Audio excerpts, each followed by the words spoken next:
యజ్ఞము కొరకైన అంటే భగవత్ప్రీతికరమైనటువంటి పరోపకారపరమైనటువంటి కర్మలను చేయడం వల్ల బంధం అనేది కరగదు.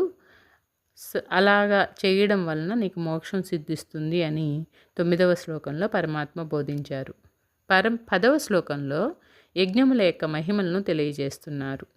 సహ యజ్ఞా ప్రజా సృష్ట్వా పురోవాచ ప్రజాపతి అనేన ప్రసవిష్యధ్వమేషవోస్త్విష్టకామధు. పూర్వము బ్రహ్మదేవుడు యజ్ఞములతో కూడా ప్రజలను సృష్టించి, ఈ యజ్ఞములచే మీరు అభివృద్ధిని పొందుము, ఇవి మీ అభీష్టములు నెరవేర్చుగాక అని వారితో పలికెను.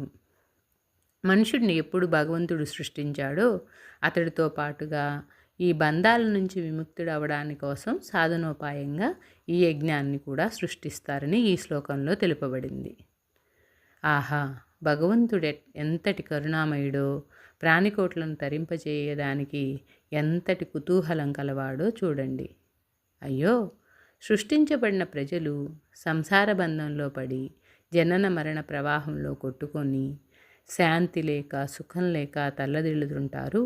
అలాంటి వారిని ఈ బాధల నుంచి తప్పించడానికి పరమేశ్వరుడు ఆలోచించి ఈ మోక్ష సాధనమైనటువంటి యజ్ఞాన్ని కూడా సృష్టించారు. యజ్ఞము అంటే హోమం పెట్టి హోమద్రవ్యాలను వేసి మంత్రాలు చదవడం అది ఒక్కటే కాదు అంటున్నారు ఇక్కడ పరమాత్మ. యజ్ఞం అంటే భగవద్విషయమైనటిది కానీ, అంటే భగవంతుడికి చేసే పుణ్యకార్యం కానీ, పరోపకారం కోసం చేసేది కానీ, ఆత్మధ్యానమైనటువంటి సంబంధమైనటువంటి ధ్యానం కానీ, లేకపోతే ఏదో ఒక పని కానీ అని భావం. ఈ యజ్ఞాలను గురించి విస్తారంగా ఇంకా రాబోయే అధ్యాయాలలో తెలుసుకుందాము.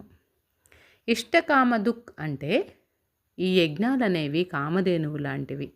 జీవుల యొక్క ఇష్టాలన్నింటినీ తీర్చివేస్తాయి. అలాగే వాళ్ళని మంచి స్థానంలో కూడా డెవలప్ అయ్యేటట్టుగా చేయబడతాయి.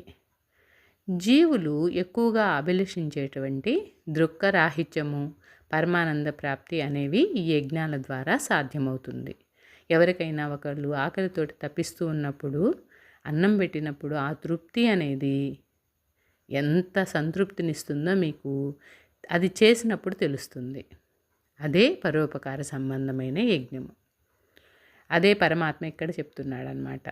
నీ దుఃఖం ఎంతైనా ఉండని, నీకు పరమానంద ప్రాప్తి కలగాలి అంటే ఎవరికైనా సహాయం చేయి. వాళ్ళ కళ్ళల్లో ఆనందాన్ని చూసినప్పుడు నీకు అది దొరుకుతుంది. ప్రసవిష్యధ్వం అని పేర్కొనటం వలన జీవుని నైతిక ఆధ్యాత్మిక అభివృద్ధికి